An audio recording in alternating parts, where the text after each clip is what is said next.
네, 웨스트민스터 신앙고백서 오늘은 이제 칭의에 대하여입니다. 저희가 이제 지난주에는 효과적인 부르심이라고 해서 이제 조직 신학에서 그렇게 말하는 7가지 교리가 있죠. 신학 서론, 뭐 성경론이나 계시론 이런 것들이 있고 신론, 그다음 인죄론, 기독론 이렇게 해서 벌써 4가지 파트를 봤고요. 이제 구원론을 살펴보고 남은 것은 이제 교회론과 종말론 이렇게 해서 7가지가 크게 있습니다. 그 중에 이제 웨스트민스터 신앙고백서는 구원론에 대해서 좀 큰 부분을 할애하고 있는 것 같고요. 그 다음에는 교회론에 대해서 또 큰 부분을 할애하고 있습니다. 그래서 구원론으로서 우리가 하는 구원과 또 구원이 어떻게 삶 가운데 적용되냐 이런 걸 했을 때 이제 하나님께서 효과적으로 이렇게 부르신단 말이죠. 예정하신 자들을 부르셨는데 부르실 뿐만 아니라 우리를 의롭다고 칭해 주십니다. 그러니까 의롭다고 하셨다고 해서 칭의인 거예요. 영어로는 justification이라고 해서 우리를 의롭다, just하다, 그러니까 그 정의롭다라고 이렇게 해주시는 것이고 한국말로는 의롭다고 칭해 주셨기 때문에 칭의가 되죠. 근데 이게 사실 굉장히 심플하고 쉬운 교리인데요. 이게 현대에 좀 논쟁들이 많습니다. 뭐 이 부분은 다 아실 필요는 없는데 그냥 야 이런 게 있구나 라고만 아시면 좋을 것 같아요. 뭐 전혀 뭐 시험이 있거나 이런 건 아니니까요. 이제 그 1970년대부터 시작해서 E.P. 샌더스를 중심으로 바울의 세관점 학파, 영어로 New Perspectives on Paul이라고 하는데요. 샌더스, 그 다음 톰 라이트, N.T. 라이트라고 하죠. 니콜라스 톰 라이트로 알고 있는데 그렇게 이 학파가 이어지는 바울의 세관점 학파가 등장합니다. 이제 이분들이 뭐라고 주장을 하냐면 일단 N.T. 라이트 같은 경우는 많이 들어보셨을 것 같은데 굉장히 이제 글을 잘 써요. 쉽고 간결하고 명료하게 잘 쓰고 학문적인 깊이가 있고 그렇기 때문에 많은 분들의 사랑을 받습니다. 그래서 아마 서점에 가셔도 심심치 않게 흔하게 베스트셀러 저자로도 만나보실 수 있고요. 근데 이 톰 라이트나 이 세관점 학파의 주장은 이때까지 우리가 종교개혁의 눈으로 바울을 읽어왔다는 거예요. 그러니까 이신칭이라고 하죠. 믿음을 통해서 구원을 얻는다라고 하는 믿음으로 말미암아 구원을 얻는 그 이신칭의 교리가 루터의 사상이고 칼빈의 사상이고 또 그것이 이제 저희가 로마서를 읽을 때 보는 구절이기 때문에 당연히 그렇게 칭의를 저희는 인식을 하는데 이 세관점 학파는 우리가 종교개혁의 눈으로 읽을 게 아니라 1, 2세기 딱 성경이 쓰여질 당시 시점으로 읽어야 되지 않냐 해가지고 1세기 유대교와 그 세컨 템플이라고 하죠. 세컨 템플 주다이즘이라고 해서 그 제2성전 유대교 이렇게 보는 경향이 있습니다. 그렇게 하면서 그거를 찾다 보니까 칭의가 이런 약간 법정적 관계도 있지만 이 하나님과의 관계적인 부분 또 의롭다는 것도 관계적인 부분이 있다. 그렇기 때문에 복음 안에 우리가 율법으로 계속 머물지 않으면 안 된다는 거예요. 구원을 상실할 수 있다라는 거죠. 이제 그렇게 주장을 하기 시작합니다. 또 이게 전혀 새로운 주장이 아닌 게요. 1700년대죠. 1600년대 후반부터 이제 1700년대 초반까지 리차드 백스터라는 사람의 영향으로 인해서 굉장히 많은 신율법주의라는 게 등장을 합니다. 이 신율법주의는 이제 로마 카톨릭의 사상에도 어느 정도 등장을 하고요. 14, 15세기 로마 카톨릭에도 등장을 해요. 그러다 보니까 이건 이제 뭐냐면 구원을 받았어요. 받았는데 이제 복음이 새로운 율법이라는 거예요. 칼빈주의는 대체적으로 복음의 제3용법이라고 해서 복음은 교육적인 용도가, 그러니까 율법의 제3용도라고 해서 율법은 교육적인 용도가 있다. 그러니까 몽학 선생으로서 이 성도가, 신자가 틀린 길로 가지 않고 올바른 길로 가게 하는 그런 그 가이드 역할을 한다라는 거죠. 그런데 이제 신율법주의는 복음이 새로운 율법이기 때문에 이 복음적인 삶을 살지 않으면 구원 못 받은 거다. 이런 식으로까지 주장을 하게 됩니다. 그러면 이게 과연 뭐가 문제냐 이런 것들을 했을 때 하나만 더 살펴보면요. 칭의를 또 둘러싼 이 2단계적인 칭의가 있다. 혹은 유보적 칭의론이라고 해서 우리가 지금 받은 칭의가 완전한 게 아니라 종말 때 이제 하나님이 심판을 하실 때 그때 칭의도 이렇게 다시 한번 주어진다라고 웨스트민스터 필라델피아에 있는 리처드 개핀이나 풀러 신학교에 있고 한국이 낳은 위대한 신학자 중 한 사람이시죠. 바울 신학의 거장이신 김세윤 박사님도 이런 주장을 하셨다 수정하셨다 뭐 이러시고 계시는 걸로 알고 있는데 이제 종말 때 받는 것은 우리가 선행에 대한 물론 보상도 있고 징벌도 있지만 징벌보다는 사실 보상의 측면이 가깝지 그때 주어지는 것은 칭의가 아니거든요. 그러니까 그때 구원이 결정되는 건 아니에요. 이미 구원은 결정되어 있고 그때는 이제 네가 더 잘했네 열심히 했네라고 상급을 주시는 것일 뿐인 거죠. 그런데 이제 이러한 주장은 지금 받는 첫 번째 칭의가 있고 종말 때 완전히 받을 칭의가 있다라고 좀 틀린 주장을 하게 됩니다. 적어도 제가 볼 때는 많이 틀렸어요. 근데 이제 칭의는 구원받은 자의 법적인 상태거든요. 하나님이 의롭다고 칭하시는 게 요렇게 그 판사가 그 이 망치를 가지고 이 법전에 가지고 똑똑똑 두드리잖아요. 3번 보통. 그러면 이제 거기에 대해서는 이제 이의를 못 걸게 되는 거잖아요. 그렇기 때문에 법정에 가면 이거 진짜 뭐 할 거냐 확인을 하고 뭐 증인도 하고 뭐 검사와 변호사도 싸우면서 그런 일들이 있는 게 판사가 이렇게 판결을 내고 나면 그 결정은 되돌릴 수가 없죠. 그런 것처럼 구원도 하나님의 그 법정에서 우리가 이제는 전에는 너네들 마귀 자녀였는데 하나님 자녀로 완전 신분이 바뀌었다. 이렇게 딱딱딱 3번 두드린 거예요, 이미. 그렇기 때문에 법적 상태는 더 이상 이제 흔들리고 잃어버릴 수가 없는 거죠. 그러니까 하나님이 의롭다고 칭하신 겁니다. 그래서 구원이고요. 이 성화라는 것은 그리스도인의 삶이에요. 구원을 받았는데 점점 더 이렇게 성스럽게 좀 씻겨나가는, 죄가 씻겨나가고 전도자의 삶을 살아가고 하나님 자녀로서 살아가는 그런 삶을 얘기하거든요. 근데 이 삶을 이상하게 산다고 해서 예를 들면 뭐 왕자가 삶을 이상하게 산다고 해서 왕자라는 신분이 변하지 않는 건 아니잖아요. 제가 어디 나가든지 무슨 일을 벌이든지 저는 저희 집의 아들이라는 사실은 변함이 없겠죠. 물론 부모님께서 호적에서 파버리시면 이 큰일이지만 이제 호적에서 파는 일도 요즘은 쉽지도 않고 또 하나님의 호적에서는 팔 수가 없는 거죠. 근데 이제 저희가 이 칭의와 성화를 혼동을 하기 때문에 이런 구원론적인 논쟁들이 일어납니다. 저희가 이 기독론을 할 때 그리스도의 신성과 인성 이걸 나누면서 칼케돈적 원칙이란 걸 배웠죠. 칼케돈 공의회 451년이죠. 그때 이제 그 생긴 칼케돈 공의회 때 정립된 건데요. 이게 그 혼동 없이 또 구분되지만 분리 없이 이런 것들에 대해서 그러니까 그리스도의 인격과 신성 이런 것들을 논하기도 합니다.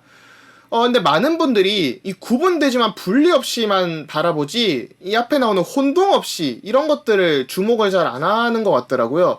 이게 칭의 성화에도 똑같이 적용이 되는 게요. 칭의와 성화를 혼동시키거나 그걸 융합을 시켜버리면요.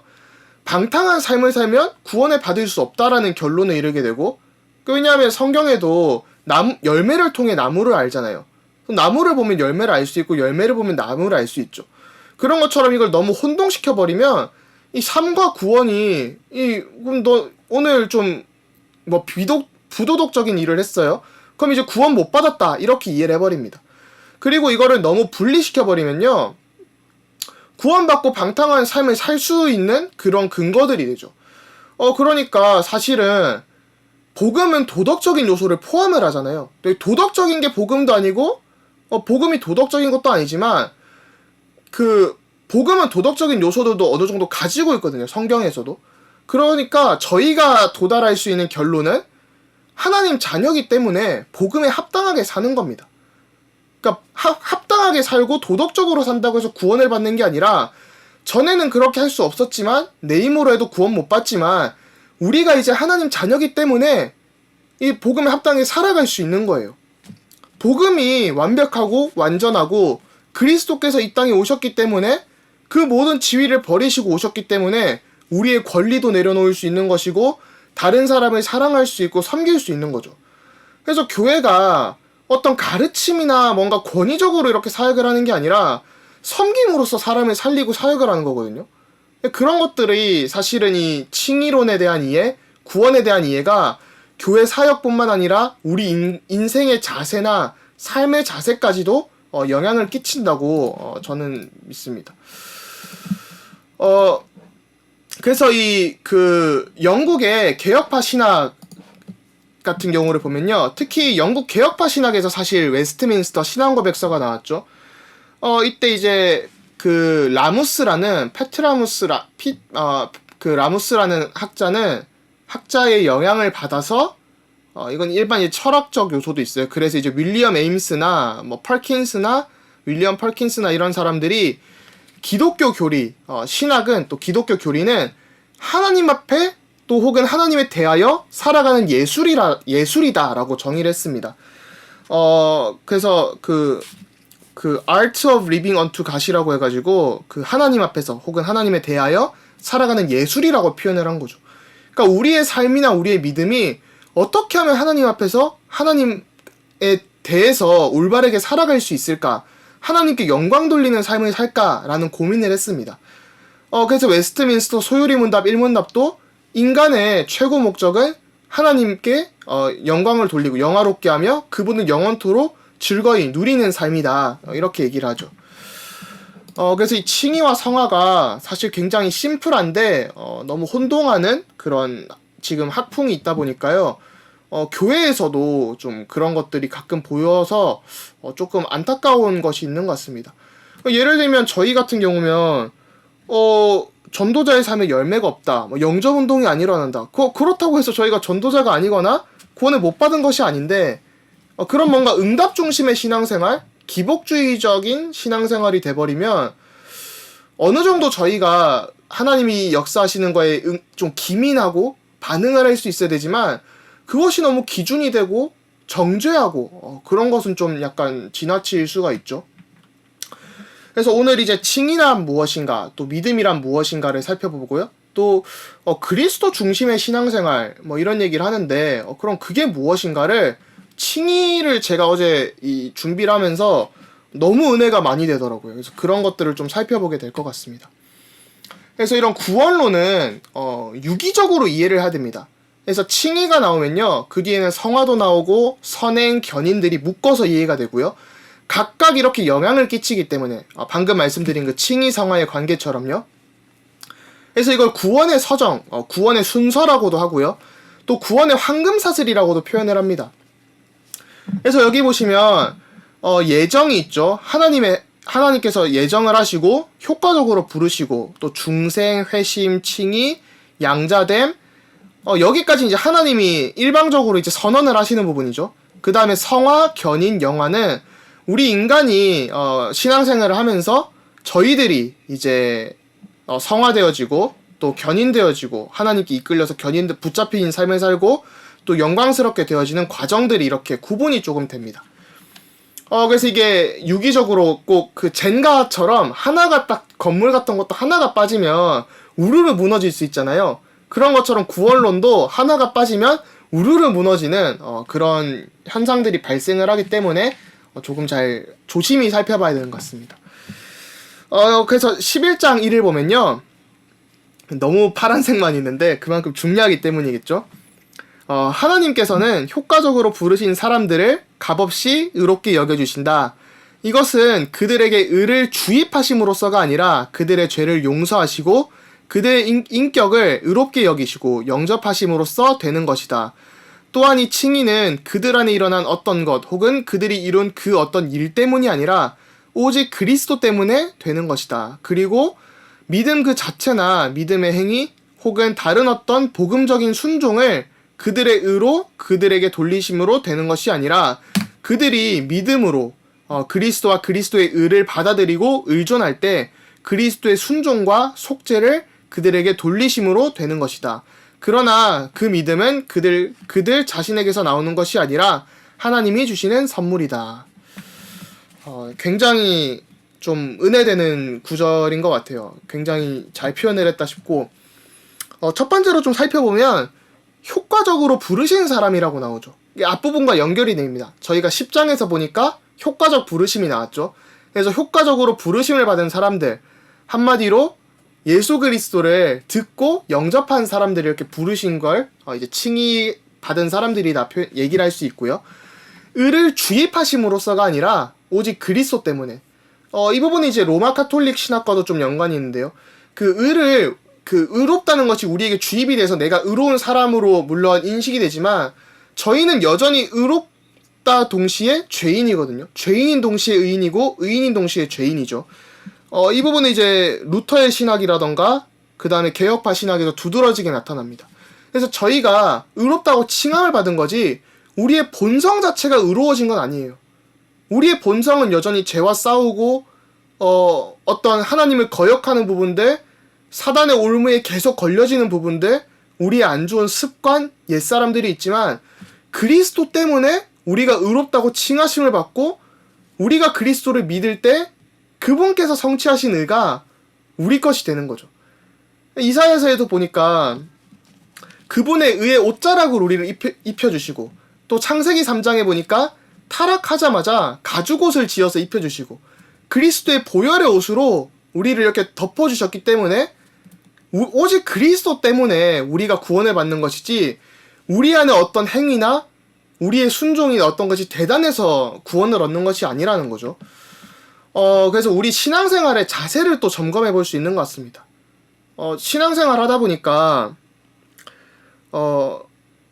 사실은 어떤 사람들은 내가 뭘 많이 했다, 내가 교회를 위해서 이렇게나 했는데, 그러는 사람들도 있고, 또 사실은 일을 하다 보니까 내가 이렇게 수고했는데 왜 안 알아줘, 이런 인간적인 감정들이 생길 수 있지만, 정말 우리가 노력을 한 것도 하나님의 은혜고, 교회를 위해서 섬길 수 있는 것도 하나님의 은혜고, 정말 감사한 일이고, 진짜 이게 그리스도 때문에 우리가 감사하고 내려놓을 수 있어야 되는데, 그런 것들이 참 필요한 것 같습니다. 그래서 교회에서 너무 그렇게 할 이유도 없는 게, 교회를 섬길 수 있도록 하나님이 은혜를 주셨구나, 이 부분을 참 묵상을 해야 되는 것 같아요.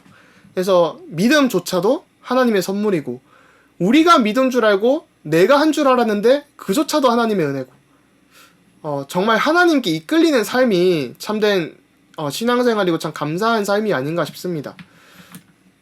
그리고 11장 1에 계속 보니까요, 구원의 서정은 어떤 시간적인 요소가 아니에요. 이게 논리적인 구분이 있을 뿐이지, 15분 전에 내가 구원을 받아서 이제 칭의가 됐고, 이런 유통기한이 있거나 유효기간이 있거나 이런 것이 아닙니다.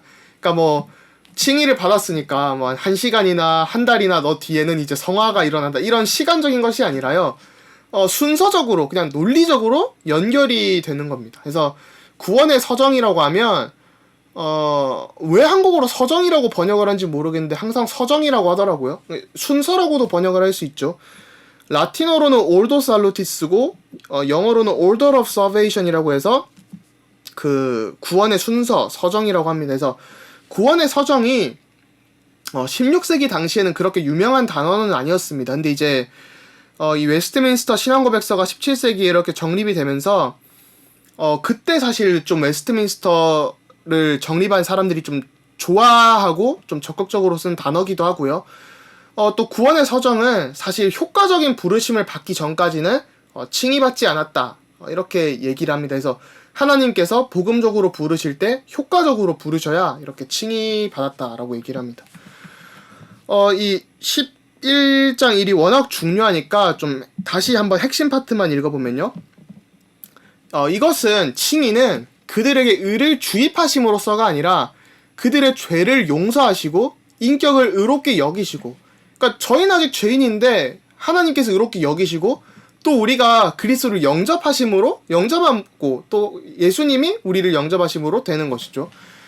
이 칭의는 그들 안에 일어난 어떤 것 때문에, 지난주에 말씀드렸듯이 내가 앞으로 어떤 선행을 할 것이기 때문에 그리스도께서 우리를 구원하신 것이 아니라, 혹은 또 어떤 이룬 것 때문에 구원을 받는 것이 아니라 오직 그리스도 때문에 구원을 받는 것이고요. 또 그 믿음의 그 자체나 믿음의 행위, 내가 어떤 믿음이 뭔가 좋아서 저 사람 믿음 좋아서 구원받는 것이 아니라, 또 혹은 어떤 순종을 잘해서 구원받는 것이 아니라, 믿음으로 그리스도와 그분께서 행하신 일을 받아들일 때, 그리고 그분을 의존하고 의지할 때, 신뢰할 때, 그리스도께서 순종하고 그 속죄를 우리에게 돌리심으로 되는 것이죠. 그리고 이 믿음조차도 우리에게 나오는 것이 아니라 하나님께서 주시는 선물이다. 이렇게 나옵니다. 그래서 그리스도께서 이 얻으신 것이 법정적으로 힘이 있고 또 이제 완전한 순종이기 때문에 그리스도가 완전하고 모든 것이고 충분한 것이죠. 11장 2에 보니까요. 이렇게 그리스도와 그리스도의 의를 받아들이고 의지하게 하는 믿음이 칭의의 유일한 도구이다. 그러나 의롭게 된 사람 안에는 믿음만 홀로 있는 것이 아니라 언제나 다른 모든 구원의 은혜들이 함께 있다. 이 믿음은 죽은 믿음이 아니라 사랑으로 역사하는 믿음이다. 이제 혹자는 얘기를 하기를 선행이 없는 믿음, 사랑이 없는 믿음은 죽은 믿음이다라고 하는데 당연히 믿음을 가지고 있으면 그런 선행도 일어납니다. 그런데 이 구원을 받는 게 그리스도를 받아들이고 의지하는 믿음이 칭의의 유일한 도구라고 하죠. 그러니까 우리의 선행이나 어떤 공로, 행실 때문에 저희가 이렇게 구원을 얻는 것이 아니라 그냥 믿기만 하면 되는 거예요. 이 믿음이 여기서 영어로 instrument라고 표현이 되고 또 도구라고 표현이 되고 그 다음에 이제 receiving instrument라고 해서 받아들이는 도구 이렇게 얘기를 하거든요. 근데 이 17세기 당시 이런 언어를 좀 살펴보면 어떤 붙잡는 도구 이런 것으로 이해를 합니다. 그러니까 저희가 믿음을 통해서 그리스도를 붙잡는 거죠. 붙잡는 도구이고 이 믿음 안에서 다른 모든 구원의 은혜들이 함께 있습니다. 칭의, 양자됨, 성화, 회개, 선행, 성도의 견인 이런 것들이 함께 가는 거죠. 그래서 이제 윌리엄 펄킨스라는 그 신학의 정수라고 하면 한국어로 번역이 됐던 Matter of Theology라고 신학의 정수를 쓴 사람은 그 구원의 황금사슬이다. 로마서 8장에 빗대어서 8장 28절부터 30절에 빗대어서 이 구원의 황금사슬이 있다 해서 구원이 이렇게 다 엮여져 있다 라고 이렇게 구원의 서정을 얘기를 했습니다. 그리고 저희 믿음이 가져오는 열매가 있겠죠. 그건 다른 것이 아니라 다른 사람을 살리는 믿음, 우리가 그리스도의 증인이고 다른 사람을 사랑하고 섬기고 이런 것들이 보여질 수 있습니다. 그래서 믿음은 항상 그런 선행을 동반하죠. 이 선행이라는 게 저희가 뭐 좋은 일을 행하고 뭐 복지를 하고 이런 것을 넘어서 다른 사람을 이 살리는 믿음, 그리스도의 사랑을 증거하는 것, 이게 사실은 선행이거든요. 그래서 저희가 세상적인 선행보다는 이 복음적인 선행. 그러니까 예배 때 집사님들이나 장로님들께서 또 권사님들께서 그 뭐 앞사람 졸지 말라고 사탕을 챙겨주신다거나 아니면 이제 예배 안내를 도와주신다거나 그런 것들도 사실은 그게 제일 중요한 선행이잖아요. 근데 이제 저희가 이 선행이 뭔가 기부를 많이 해야 되고 뭐 그런 것으로 너무 이 기준이 잡혀있기 때문에 그런 패러다임도 바꿔야 되지 않나 좀 싶습니다. 그리고 11장 3에 보니까요. 그리스도께서는 자신의 순종과 죽으심으로 의롭게 된 모든 사람들의 빚을 온전히 갚아주셨으며 그들을 위해 성부 하나님의 의를 합당하게 실제로 그리고 온전히 만족시켜 드리셨다.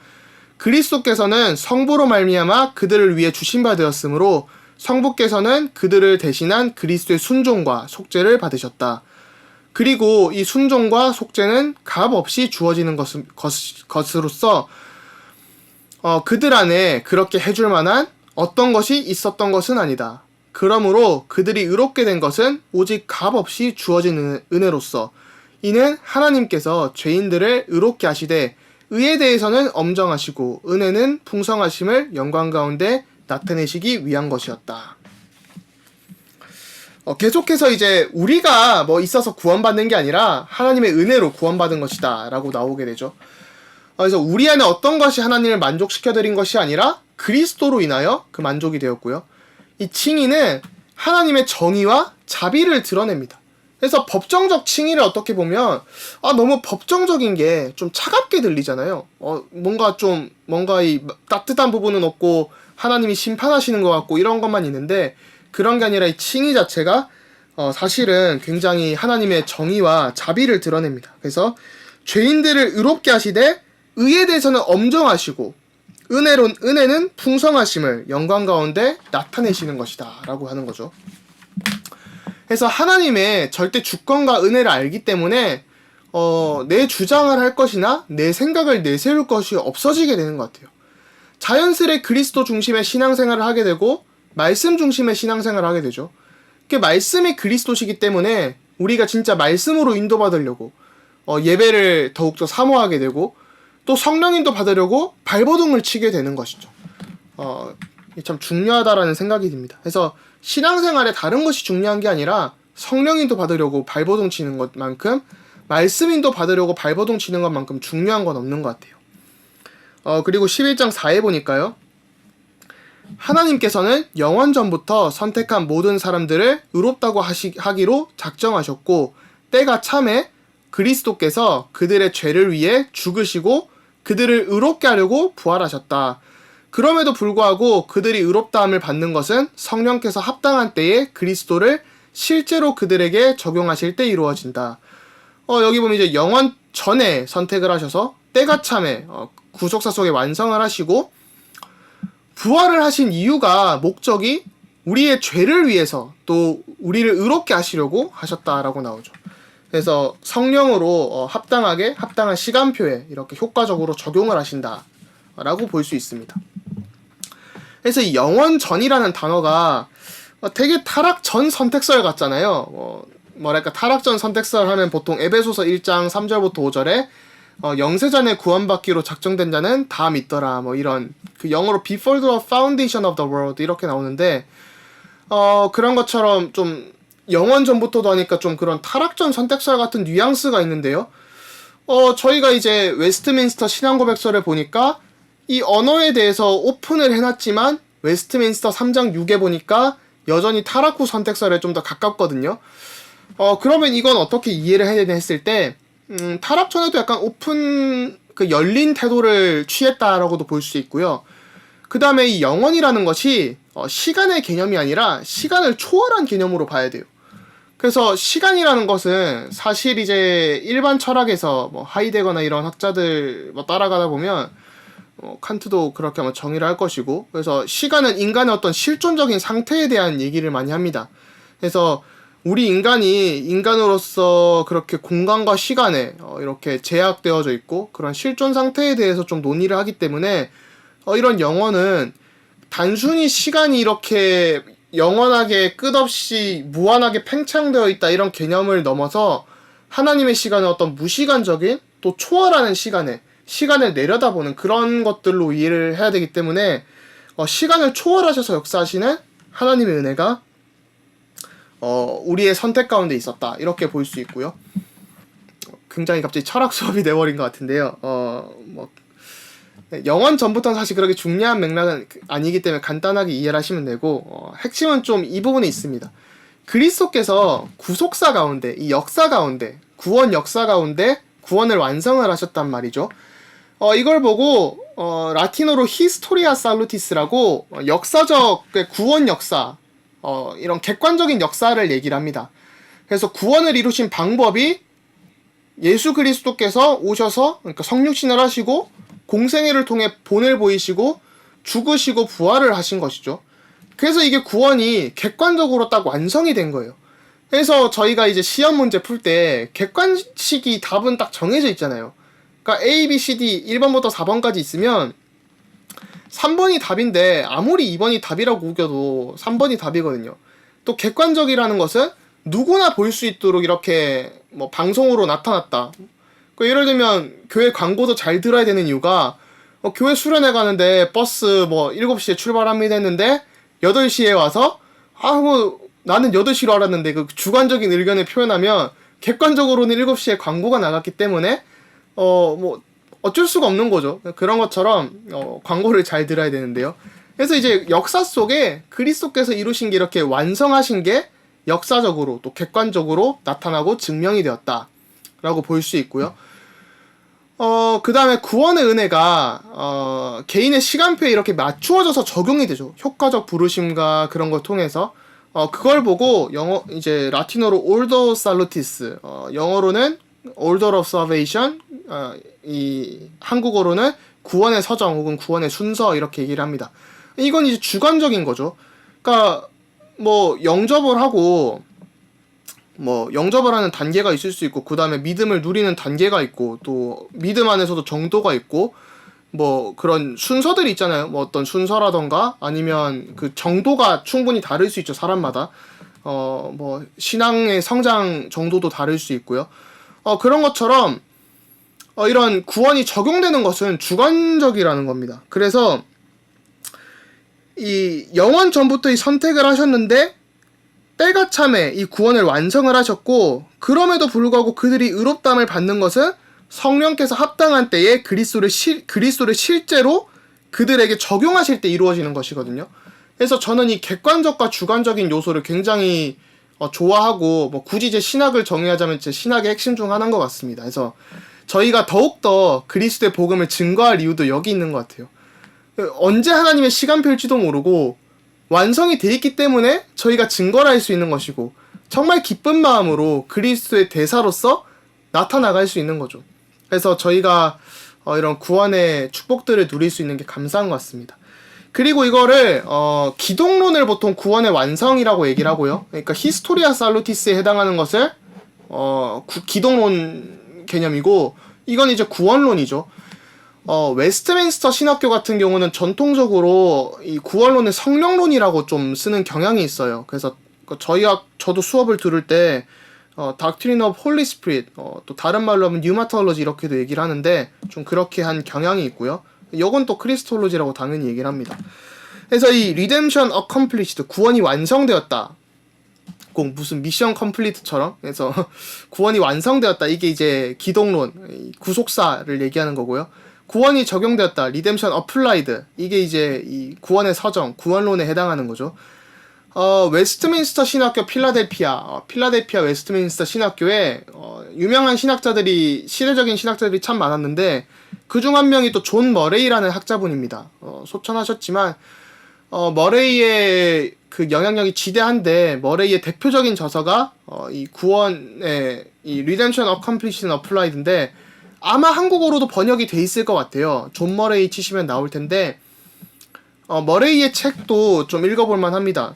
제 기억이 한 120쪽에서 한 200쪽 사이였던 것 같은데, 150쪽? 네, 아무튼 그 정도 되게 얇은 소책자거든요. 근데 되게 읽어볼만하고 간결하고, 저도 학부 때 굉장히 사랑했던 책이기도 하고, 아마 웨스트민스터 신학교에서도 교과서로 한 일주일 만에 그냥 읽고 오라고 이렇게 얘기를 했던 것 같아요. 그리고 11장 5에 보니까요, 하나님은 의롭게 된 사람들의 죄를 계속해서 용서하신다. 저희 사제의 확신 여기 있죠. 그러나 그들이 칭의의 상태에서 결코 떨어져 나올 수는 없다고 할지라도 구원은 이룰 수가 없습니다. 그들이 죄를 범할 때는 하나님께서 아버지의 마음으로 노여워하실 수 있다. 이럴 경우 그들이 스스로 겸비하여 죄를 고백하고 용서를 구하며 믿음을 새롭게 하고 회개할 때까지는 하나님의 얼굴빛을 다시 볼 수 없다. 이렇게 나옵니다. 그래서 저희가 이제 이 반율법주의자 같은 경우는 저희가 이제 율법에 묶이진 않았거든요. 그럼에도 불구하고 이렇게 율법에 회개를 하고 그래야 될 이유가 여기 있는 거죠. 그 다음에 그 사제의 확신 같은 경우, 그리스도 안에 있으면 더 이상 죄가 우리에게 법적인 효력을 가지지 않는 겁니다. 그래서 법적인 효력으로 더 이상 우리를 뭐 하진 않지만, 물론 영적인 법이죠. 그렇다고 해서 막 갑자기 나 복음 받았으니까 살인해도 되고 도둑질해도 된다, 이러면 안 됩니다. 그 영적 문제는 치유를 받아야 되는 부분이고, 그런 좀 반율법주의적인 것들은 어느 정도 피해야 되는 것 같아요. 그리고 한 번 구원받으면 너무 영원히 구원받았다, 이런 것들도 어느 정도 좀 피하는 요소들이 있죠. 그러니까 방탕한 삶을 좀 피하도록 그렇게 우리가 계속 사죄를 구하고 하나님께 회심을 해야 된다라고 합니다. 그래서 구원을 잃지는 않는데 하나님께 나아가야 되고요. 회개나 회심을 저희가 어떤 뭔가 행위적인 요소로 많이들 이해를 하는데, 헤르만 바빙크 같은 경우도 뭐 회개를 그렇게 정의를 했어요. 우리가 죄로부터 마음을 돌이키는 거거든요. 그러니까 죄라는 것이 하나님을 떠나는 것, 우상 숭배하는 것, 하나님을 올바르게 따라가지 못하는 것, 그런 것들이 죄라고 얘기를 할 때, 우리가 신앙생활 하면서 자꾸 뭔가 빗나가고 말씀대로 살지 못하고 이런 부분을 회개를 하는 것이지, 내가 오늘 술을 마셨는데, 그런 회개의 수준을 얘기하는 게 아닙니다. 행위 이전에 마음의 회개를 얘기하는 거거든요. 내가 조금 더 이 복음을 위해 살고 진짜 이 복음을 증거하려고 하고 하나님께 방향을 맞추고 하나님의 손에, 하나님의 마음에 사로잡힌 자 되고 하나님의 마음에 합당한 자가 되고 그런 회개들을 얘기를 합니다. 그래서 이제 뭐 좀 이렇게 이해를 하시면 될 것 같고요. 11장 6에 보니까 구약시대의 성도들에 대한 칭의는 이런 모든 점을 살펴볼 때 신약시대의 성도들에 대한 칭의와 하나이며 동일하다. 그래서 차이점이 없다는 거죠. 구약과 신약의 칭의에 대한 차이점이 없다라는 겁니다. 그래서 뭐 구원의 상실 가능성이나 이런 것들도 다 살펴볼 때 차이점이 없고 여러 개의 칭의가 있는 게 아니라 뭐 세대주의자들처럼 여러 개의 구원에 대한 그런 스테이지들이 있는 것이 아니라 본질적으로 칭의는 하나고 동일하며, 왜냐하면 은혜 언약에서 나오기 때문이죠. 그리스도에게서 나오기 때문에 동일하며 하나의 칭의가 있다라는 겁니다. 그리고 바로 12까지 살펴볼게요. 12장이 또 한 항목이거든요. 12장을 묶는 이유는 다음에 설명을 해드리고요. 하나님께서는 의롭게 된 모든 사람들이 하나님의 독생자 예수 그리스도 안에서 또한 그리스도를 위하여 양자가 되는 은혜에 참여할 수 있도록 특별한 호의를 베풀어 주셨다. 이로써 그들은 하나님의 자녀들의 수에 들게 되어 그 자유와 특권을 향유할 수 있게 되었으며 주께 속한 자들이 되었다. 또한 양자의 영을 받고 담대하게 은혜의 보좌 앞에 나갈 수 있고 아바 아버지라고 소리쳐 부를 수 있으며 긍휼과 보호를 받으며 필요한 것을 공급받게 되었다.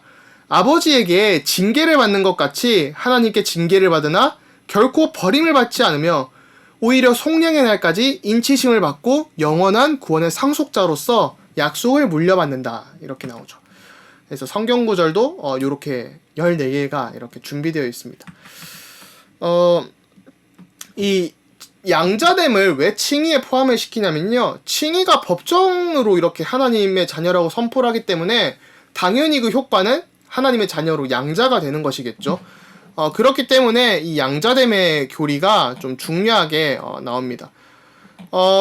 그 루이스 벌코프나 아마 뭐 장로님들께서는 장로고시 준비하실 때만 루이스 벌코프 책 많이 보실 것이고 또 신학생들도 신학교에서 주로 교과서로 벌코프를 쓰죠. 뭐 트렌드가 벌코프, 그 다음에 에릭슨 그루뎀, 뭐 하치, 그 다음 뭐 호튼, 바빙크, 바르트 이렇게 볼 텐데 아마 후크마 이 정도. 근데 이제 벌코프나 하치 이렇게 좀 중요하게 보고 또 투레틴도 아무튼 이 세 명의 학자가 대표적으로 좀 양자됨에 대한 교리를 칭의에 포함시키는 학자들입니다. 그냥 이렇게만 알고 계시면 되고요. 이 양자됨은 법적인 측면이 있고 칭의도 법적인 측면이 있기 때문에 이렇게 포함을 시키고요. 여기 이제 아바 아버지라는 게 나오는데 신앙생활 하면서 저도 좀 자주 들었던 말 중 하나고, 이게 아바 아버지라는 게 꼭 무슨 아빠 하는 것 같잖아요. 한국어 같기도 하고 영어로도 아바고 뭐 아마 히브리어로도 아브 할 때 아브가 이제 father 이렇게 나오니까 아버지로 나오니까 뭐 아비멜렉 이런 경우는 뜻을 해석하면 나의 아버지는 왕이다 이렇게 뭐 이렇게 해석이 될 수 있죠. 아비멜렉.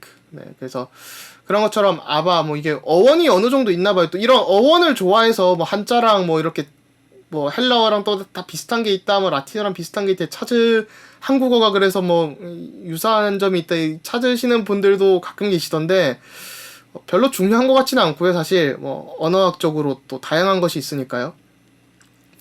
아바 아버지 이게 어린아이들이 아빠 하는 것처럼 하는 것이 아닙니다. 사실은 이게 그 주석을 좀 찾아보면 1972년에 조아킴 제레마이아스가 주장을 했는데요. 여기에 대한 비판 논문이 1983년 4년 때도 나왔고 이걸 그냥 그 당시 아라바익이라고 하죠. 그 아랍 언어, 그 다음에 뭐 헬라어 이런 걸 살펴보면 그냥 아버지라고 부르는 것이고 일상생활에서 쓰던 용어지 애기들이 아빠 아바바 이러면 그런 것들을 얘기하는 게 아니라는 거예요. 그래서 저희가 물론 하나님 아버지를 저희의 아빠 아버지라고 하지만 그게 무슨 저희가 갓난 아이들이 그 옹알거림처럼 하는 그런 수준의 말은 아니라는 겁니다. 이런 어원에 대한 실수를 사실 좀 종종 보는데요. 그 사람들이 이제 가끔 이걸 저도 봤는데 이거 TDOT라는 Theological Dictionary of Old Testament에 보면 그 키텔의 TDNT와 양대 산맥을 같은 시리즈인데 광야가 히브리어로 미드바르입니다. 미드바르. 광야 미드바르고요. 여기서 말씀은 히브리어로 다발이라고 합니다. 다발 이렇게 얘기를 하는데, 그러니까 미드바르 하면 앞에 미가 붙을 때는 히브리어로 from이라는 거거든요. 그래서 그거를 광야를 해석을 할 때 from the word라고 해서 말씀에서 나왔다. 말씀에 의해서 광야를 말씀과 이렇게 연관을 짓는 경우가 있던데, 일단 전혀 아니고요. 뭐 팩트 체크를 하자면 전혀 아니고, 그냥 오히려 아랍 그 고대 근동 언어에서 쓰던 다른 뭐 언어들이 있잖아요. 아카더라든가 그런 유사성들을 거기서 찾을 수 있고요. 광야라는 미드바르는 광야고, 드바르 이렇게 쓰는 그 말씀은 그냥 말씀인 겁니다. 그래서 전혀 유사성이 없는데 그 어원에 대해서 제대로 공부를 하지 않으면 이게 틀린 묵상으로 나아갈 수 있는 거죠. 그래서 뭐 GK 빌이나 막 그런 사람들도 틀린 성경 구절에서 올바른 교리를 찾는 사람들도 있다라고 뭐 책을 써서 비판을 하긴 했는데, 목회자의 사명 중 하나가 올바른 말씀에서 올바른 교리를 찾는 것이라고 생각을 하기 때문에 그런 어원적으로서 좀 실수할 수 있는 부분들, 그냥 이런 것들이 있다 정도만 알고 계시면 좋을 것 같아요. 뭐 크게 중요한 건 아니지만, 네, 그렇습니다. 그래서 아무튼 좀 삼천포로 같지만 약간 좀 흥미있는 이런 얘기들이 될 것 같아서 좀 해봤고요. 웨스트민스터 소요리 문답 34문답에 보니까요, 양자가 된다는 것은 무슨 뜻입니까? 할 때 특권이라는 단어가 나와요. 이것은 하나님께서 값없이 주시는 은혜에서 나오는 것으로서 우리를 하나님의 자녀로 영접해 주시고 우리를 받아들여 주신 거죠. 그리고 그 모든 특권을 누릴 권세를 갖게 하시는 것입니다. 여기 영어로 have right to all the privilege라고 나와요. 이 모든 특권들을, 하나님 자녀의 특권들을 누릴 수 있는 권세를 주신다는 거죠. 저도 이제 신용카드를 한 장 쓰다 보니까 뭐 마일리지도 적립이 되고, 저는 이제 마일리지 적립하는 신용카드를 쓰지만, 뭐 좋은 카드들은 보니까 뭐 연회비도 비싸지만 무슨 아무나 신청 못하는 카드들도 있더라고요. 막 호텔 숙박권도 주고, 막 뷔페도 사주고, 뭐 그런 좋은 특권들이 있는, 또 아무나 신청 못하잖아요. 그 기준이 돼야 되잖아요. 그런 것처럼 하나님의 자녀로서 그런 특권들을 누릴 권세를 다 주신 거죠. 예를 들면 비행기를 탔는데 뭐 처음에 저도 국제선 타고 막 이렇게 다니면 배가 엄청 고프잖아요. 막 10시간 비행기 타면 전혀 행복하지 않지만, 타다 보면 막 옆에서 라면 먹고 있으면 라면 막 다들 그 줄 다 막 시키고 그러잖아요. 그 특권들이 있는데 저 라면 시키면 돈 내는 거 아닌가 이러면서 조마조마할 이유가 없는 거죠. 그 포함이 돼 있잖아요. 그러니까 저희가 하나님 자녀로서 그 모든 특권들을 누릴 권세가 있는데 그거를 못 누리면 좀 안타까운 것 같습니다. 그리고 이 칭의가 좀 중요하기 때문에 다른 신앙 고백서들도 조금 살펴보는 게 중요할 것 같아요. 그래서 하이델베르그 교리문답을 좀 살펴보면요, 59문답에 보니까 당신이 이 모든 것을 믿음으로써 얻게 되는 유익이 무엇입니까? 물론 이 모든 것을 믿는다는 것은 당연히 하이델베르그도 그 기독론, 이런 구원에 대한 것들이 일단 전제가 되겠죠. 무엇입니까? 라고 할 때 답으로 나는 그리스도 안에서 하나님 앞에 의롭게 되며 영생의 상속자가 됩니다. 우리가 이 상속자가 된 거죠. 60문, 제가 제일 좋아하는 문답 중 하나인데요. 당신은 하나님 앞에서 어떻게 의롭게 될 수 있습니까? 답으로 오직 예수 그리스도를 참되게 믿음으로 의롭게 됩니다. 비록 나의 양심이 내가 하나님의 모든 계명을 크게 어겼고 또한 하나도 지키지 않았으며 내가 여전히 모든 악을 행하고자 하는 성향을 갖고 있다고 나를 고소하여도, 그럼에도 불구하고 하나님께서는 내가 세운 공로가 하나도 없어도 오직 순전한 은혜로 그리스도께서 이루신 완전한 속죄와 의와 거룩함을 나에게 돌려주십니다. 심지어는 내가 죄를 하나도 짓지 않은 것처럼 뿐만 아니라 그리스도께서 나를 위해 성취하신 모든 순종을 내가 온전히 성취한 것처럼 여겨주십니다. 나는 마음으로 믿어 이 은혜를 받습니다. 네, 이렇게 또 성경 구절이 있는데요. 60문답이 진짜 좀 중요한 것 같아요. 다시 좀 살펴보시면 그리스도를 믿음으로 옳게 되는데 내 양심이 하나님의 모든 계명을 어기고 말씀대로 순종도 안 하고 하나도 안 지키고 여전히 악하게 살고 그런 성향을 갖고 내 마음도 있고 악한 행실도 행하고 내가 볼 때도 내가 진짜 구원받았나 나를 고소하고 그런 수준의 다른 사람이 손가락질 한다 할지라도 내가 세운 공로 하나 없이 오직 순전한 은혜로 그리스도께서 세우신 그 모든 것을 내가 하나도 죄를 짓지 않은 것처럼 내가 성취한 것처럼 여겨주시고 죄와 사망의 권세로부터 나는 여전히 눌려있다고 생각하는데 그리스도께서 해방시켜 주시고 사단의 권세를 이기게 하시고 지옥 배경을 꺾어주시고 그 모든 성취한 것들이 그리스도께서 완전하고 모든 것이고 충분한 그 모든 것이 내가 한 것처럼 이렇게 여겨주신다는 게 우리가 참된 위로를 얻을 수 있는 근간인 것 같습니다. 그래서 61문답에 왜 당신은 오직 믿음으로만 의롭게 된다고 말합니까? 답으로 하나님께서 나를 받아주실 수 있는 것은 나의 믿음에 어떤 가치가 있어서 그런 것이 아니라 다만 그리스도의 속죄와 의와 거룩하심이 하나님 앞에서 나의 의가 되기 때문이요. 나는 오직 믿음 이외에 다른 어떤 방법으로는 이러한 것을 받을 수도 없고 나 자신에게 적용할 수도 없기 때문입니다. 라고 나오죠. 그래서 진짜 저희가 아무것도 할 수 없기 때문에 하나님의 절대 주권을 신뢰하고 내가 뭔가 했다가 아니라 그리스도께서 다 하셨는데 나는 그 흐름에 있구나. 그래서 내가 이 그리스도의 복음을 증거할 수 있는 사람으로 쓰임받고 부르심을 받았구나. 이걸 볼 수 있는 거죠. 그래서 결론으로 살펴보면 사실로는 좀 길어졌는데요. 우리 안에 어떤 것이 있어서 구원을 받고 내가 하나님의 자녀가 되고 이런 것이 아니라 순전히 하나님의 은혜라는 것이죠. 또 내가 믿은 줄 알았는데 알고 보니 믿음도 하나님의 선물이며 구원을 받아들이는 도구구나. 이렇게 할 수 있습니다. 그리고 이걸 통해서 진짜 그리스도에 대한 감사가 회복되고 구원의 감사와 감격이 날마다 넘치는 삶이 되어지는 거죠. 그래서 이 칭의 교리가 사실은 칭의와 양자됨이 이렇게 햄버거 세트 마냥 묶여 있는데요. 우리의 삶의 자세에도 큰 영향을 주는 것 같습니다. 그래서 진짜 이 그리스도의 은혜를 날마다 묵상하는 그런 감사한 삶이 회복되는 또 한 주가 되었으면 합니다. 네, 그러면 다음 주에 또 뵙도록 하겠습니다. 감사합니다.